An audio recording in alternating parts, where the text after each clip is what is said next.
The silence. The sun rose slowly over Los Angeles, touching the edges of a quiet apartment where Keanu Reeves sat alone by the window. He hadn't spoken to anyone in weeks. Messages from friends went unread. Phone calls went unanswered. To the world outside, it seemed like he had disappeared. To Keanu, it felt like his voice no longer belonged anywhere. The silence wasn't anger. It was grief, confusion, and exhaustion, blending into one long breath he couldn't release. After finishing his last movie, he had quietly stepped away from the set. People thought he was preparing for another role, but this time there was no script, no lines to deliver, only questions echoing inside him. He looked at the stack of letters on his desk, fan mail he hadn't opened, scripts he hadn't read, invitations he had ignored.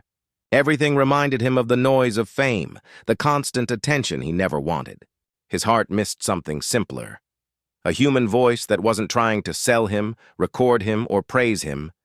Days turned into weeks. Keanu walked through the city wearing an old cap and hoodie. Nobody recognized him. Sometimes he sat at a park bench near the lake where children played. He'd feed the ducks, smile faintly, and leave before anyone noticed. The nights were harder. He would replay memories in his mind. Faces of friends lost, moments of laughter that faded too soon, and one face he couldn't forget. Sandra Bullock. It had been months since they last spoke. She always had a way of making silence feel safe, but even she had stopped calling after his repeated quiet replies. The media noticed his absence. Rumors spread. Burnout, illness, heartbreak. But no one truly knew that Keanu had simply lost his connection to the world. Sometimes the kindest souls carry their pain quietly, believing silence will protect others from it. One evening, while the city lights shimmered below his window, Keanu scrolled through his old messages. The last one from Sandra was short. Just checking in. You don't need to reply, just know someone cares. He had read it hundreds of times. He never answered. But that small line had kept him from disappearing completely. As rain began to fall, Keanu whispered to himself for the first time in weeks. A barely audible sentence. Why does kindness always feel so far away when you need it most? Outside, thunder rolled softly. He turned off his phone and lay down, unaware that somewhere across the city, Sandra Bullock was also awake, reading the same message thread and wondering if she should try one last time. And the next morning, when Keanu least expected it, a simple message would arrive, one that would begin to break the silence he had built around his heart. The message that broke the silence the next morning came quietly. Sunlight spilled through the half-open curtains, painting soft lines across Keanu's tired face. He hadn't really slept.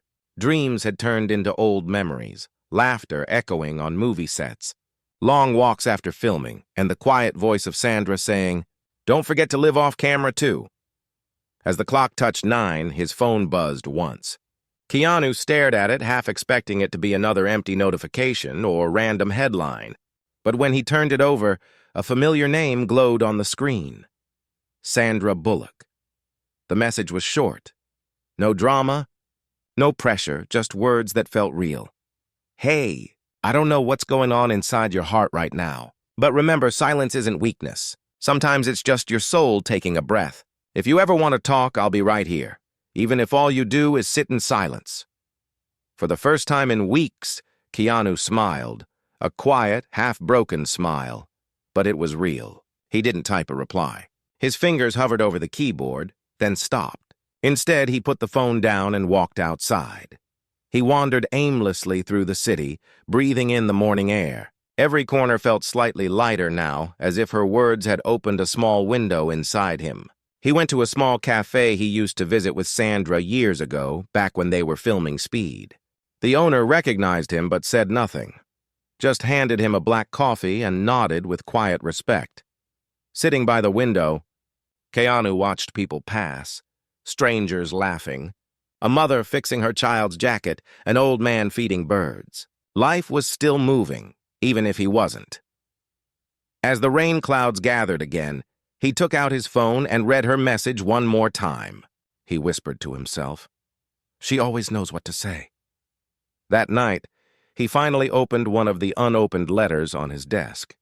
It was from a young fan named Lily who wrote, "You once said sadness teaches you kindness. I believe that now. Thank you for existing." Keanu folded the letter gently and placed it beside Sandra's message on his desk. For the first time, he didn't feel alone in his silence. Over the next few days, Sandra kept sending small messages, not daily, but enough to remind him someone still cared. Sometimes it was a funny story, sometimes just a photo of her dog with the caption, "He misses you too." And though Keanu still didn't reply, he started leaving the apartment more often. He visited the old studio lot, waved at crew members, and even stopped by a children's hospital where he had once donated books anonymously.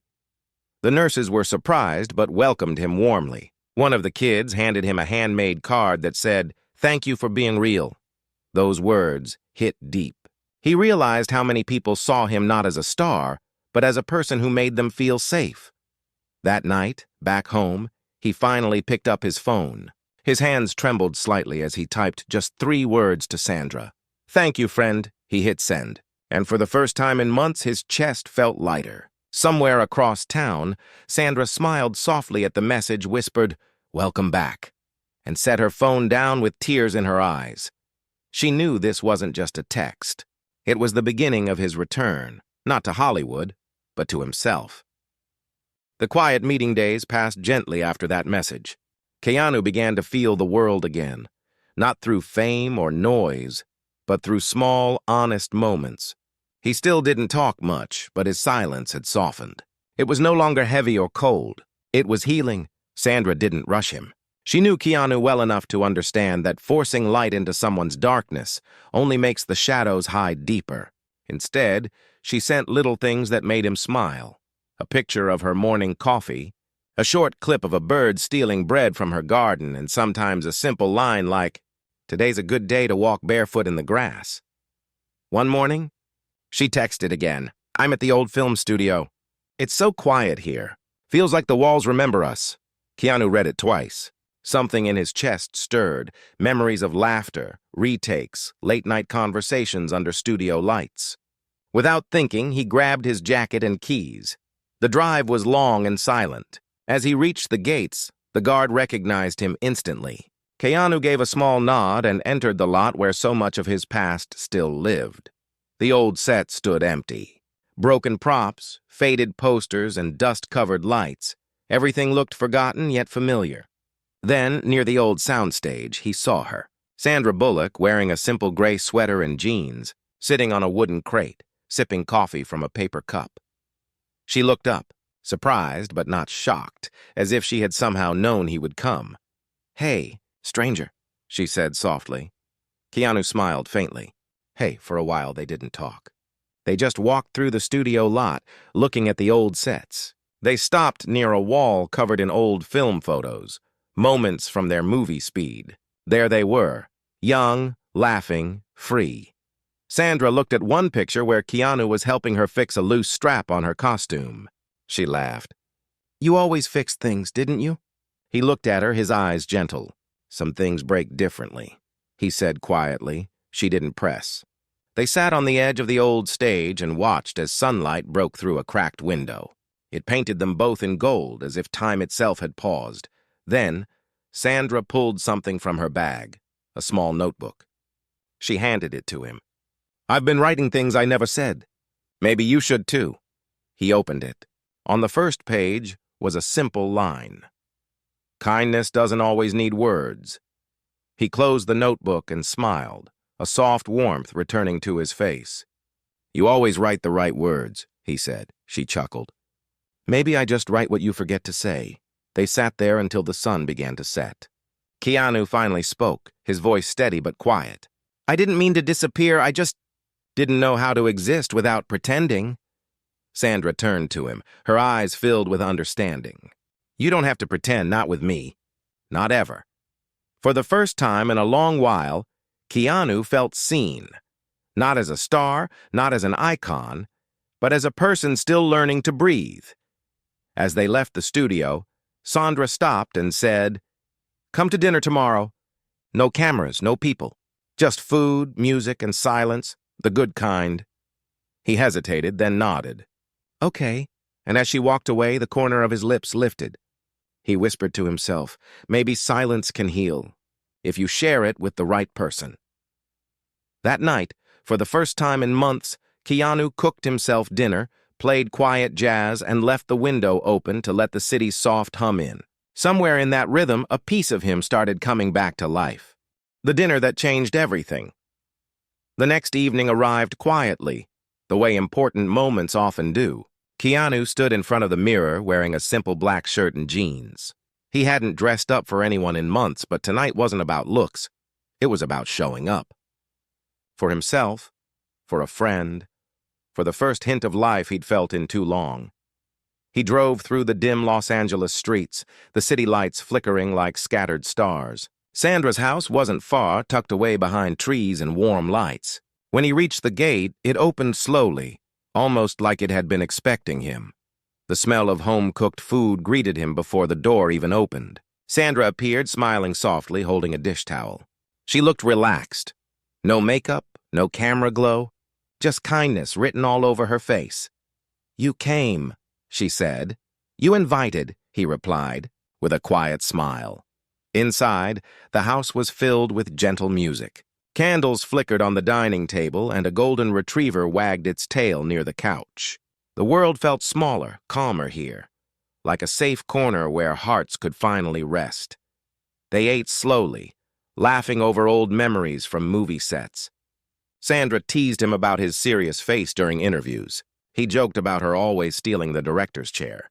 The laughter was light, but under it was something deeper, a silent gratitude that they still understood each other after all these years. After dinner, they moved to the porch. A soft breeze carried the sound of distant traffic and the scent of jasmine from the garden. Sandra poured them tea instead of wine. "I figured peace tastes better sober," she said with a wink. Keanu smiled faintly, watching the steam rise. "It does." For a while, they sat without talking, just two souls breathing in sync with the night. Then Sandra spoke softly, her voice almost breaking the stillness. "You scared me, you know. When you disappeared." Keanu's fingers tightened slightly around the cup. "I didn't mean to. I just needed space, and maybe I didn't know how to ask for help." She nodded. "You didn't have to. I would have come anyway." He looked at her, his eyes filled with quiet emotion. "That's what scares me sometimes, people caring when I don't deserve it." Sandra smiled sadly. "Keanu, you don't earn kindness. You accept it. That's the difference." The words hit deep. He looked down, his reflection trembling in the tea. "You always make it sound simple." "Because it is," she said softly. "You've spent your life fixing others' pain, giving quietly, helping without asking anything back. Maybe it's time you let someone be kind to you." Silence again. But this time, it was a peaceful silence, the kind that heals instead of hurts. As the night deepened, they walked into the garden. Fireflies glowed faintly among the flowers. Sandra pointed to one and whispered, "They only shine when they stop flying for a moment." He looked at her, realizing the meaning. "You mean, sometimes you have to stop moving to find your light?" She smiled. "Exactly." Then something unexpected happened. Sandra handed him a small box wrapped in brown paper. "Don't worry, it's not fancy," she said shyly. He opened it slowly. Inside was a small photo, the two of them laughing on the speed set, covered in dust and sweat, pure joy on their faces. Behind it, she had written, "You smiled like this before the world started watching. Maybe it's time you do again." Keanu's throat tightened. He looked at her, eyes shimmering but soft. "You kept this?" "I keep memories that matter," she said simply. He wanted to say, "Thank you," but the words got lost somewhere between his heart and his lips. Instead, he reached forward and gently squeezed her hand. That small gesture said more than any sentence could, and for the first time in months, he didn't feel like an empty space inside his own life. He felt connected to her, to the quiet night, to the version of himself he thought he had lost. As he left later that night, Sandra walked him to the door. "Don't vanish again," she said with a soft smile. He paused, turning to her. "I won't. Not this time." And when he drove home under the pale city moonlight, Keanu realized something powerful. Sometimes healing doesn't start with big speeches or therapy sessions. Sometimes it starts with dinner, laughter, and someone who refuses to give up on you. And though he didn't know it yet, that small night of warmth would soon lead to something far bigger. A decision that would change both their lives in a way neither expected.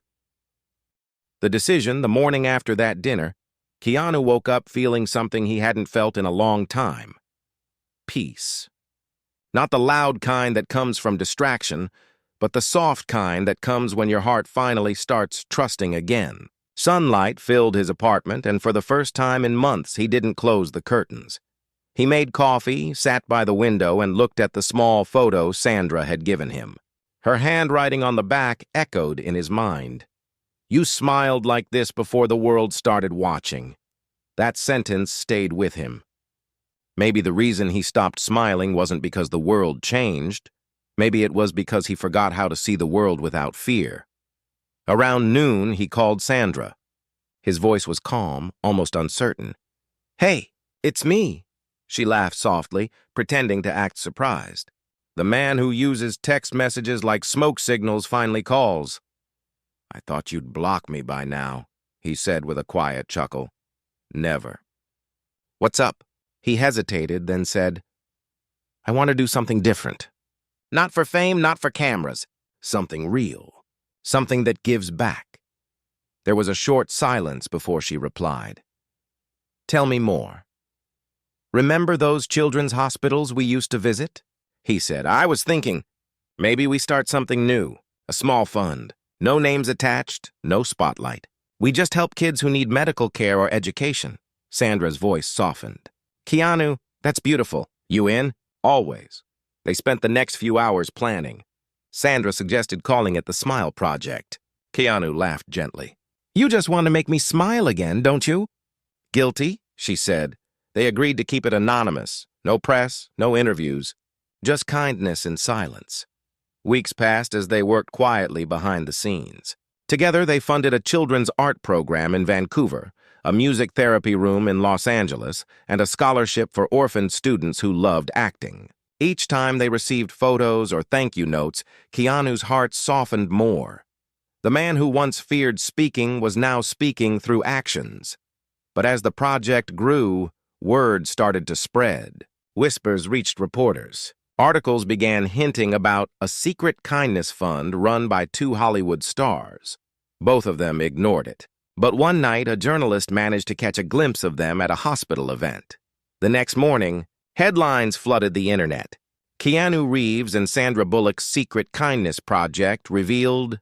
The world reacted with overwhelming love. Fans shared stories. People started donating, and thousands of letters arrived thanking them for being human. Not just stars, but fame brings pressure. Soon, agencies called, magazines begged for exclusive interviews, and producers wanted to turn their story into a documentary. Sandra grew worried. "This wasn't supposed to be about us," she told Keanu. He nodded. "Then maybe we disappear again. But this time for a better reason." They decided to give full control of the project to the volunteers running it and step back quietly. Before doing that, they recorded one short message for the children they had helped, not for the media, not for glory, sitting side by side in a small studio.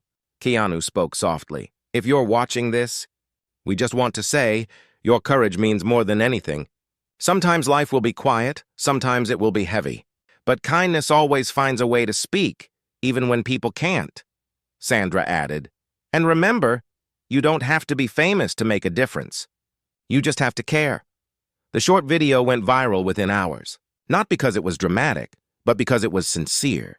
Millions of people shared it, writing messages like, "Kindness still exists," and "They reminded us what being human means."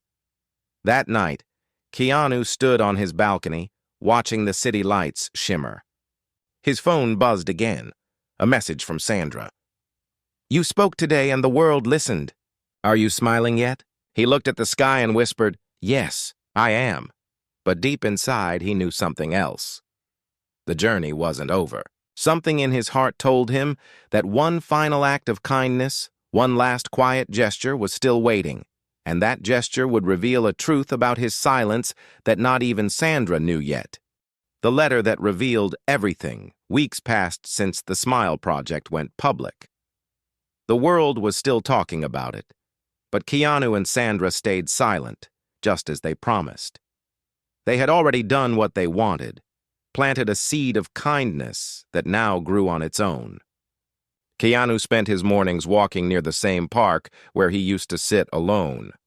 Children played there again, and one of the hospital kids they had helped, a little girl named Mia, was among them. She was healthy now, her laughter echoing like sunlight through the trees. She ran up to him one morning holding a crumpled drawing. "This is for you," she said shyly. Keanu looked at the picture. It was simple. Two stick figures holding hands, one tall with messy hair and one with long dark hair, both smiling under a bright yellow sun. At the bottom, she had written in shaky letters, "Thank you for bringing back smiles." His throat tightened. He whispered, "Thank you, Mia." That small drawing became more precious than any award he'd ever received. Later that evening, as Keanu walked home, he saw the city differently. It wasn't noise anymore. It was life. Every stranger, every light, every sound felt like a heartbeat. He realized that silence had taught him how to listen, not to fame, but to life itself. One rainy afternoon, Sandra invited him over again. She had something in her hands, an envelope. "This came in the mail," she said, "from someone in your old neighborhood." He opened it carefully.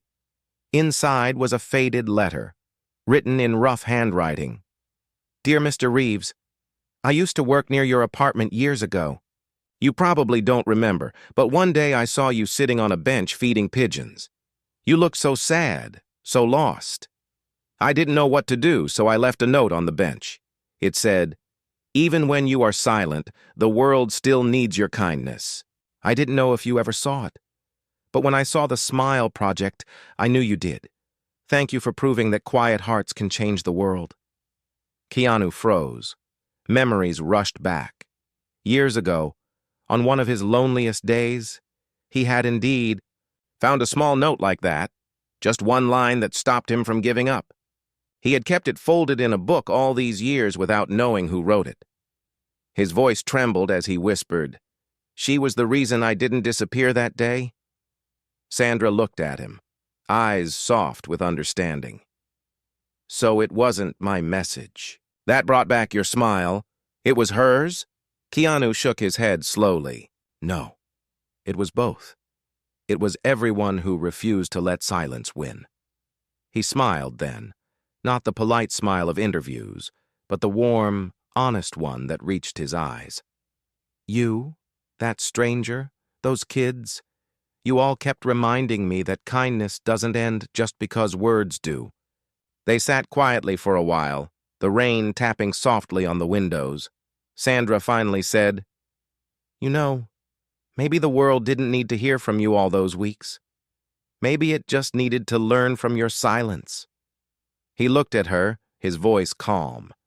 Maybe silence isn't empty. Maybe it's where real voices begin. A few days later, the final story about their project appeared online, not written by a journalist, but by a nurse from the children's hospital. It read, "They never asked for credit. They never made speeches. They just showed up when it mattered. Sometimes the kindest people are the quietest ones because they're too busy listening to hearts that need hope." That line spread everywhere, translated into dozens of languages. People around the world began starting their own small kindness projects, inspired not by fame, but by the silence that carried love. And one morning, Keanu received a message from Sandra again. Just 3 words.